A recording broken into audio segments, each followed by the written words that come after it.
Good morning, everybody. We are here today on a beautiful day, by the way, to celebrate the keel laying of the 7th and 8th island-class ferry. It looks like two vessels in a series, but it's actually quite remarkable because these vessels are the first ones to sail fully electric and very sustainable. It's something that we can be very proud of, and it took a long time, hard work, and a lot of tenacity to get here.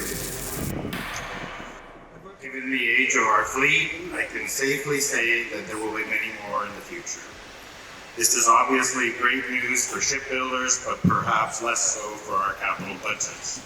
Let me just say that I'm glad to have a partner like Damen as we do it.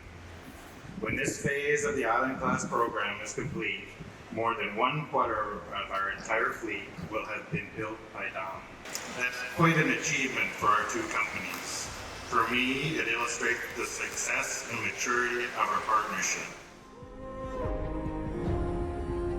So thanks again, and let's raise a glass for many more milestones to come. Thanks. Yes.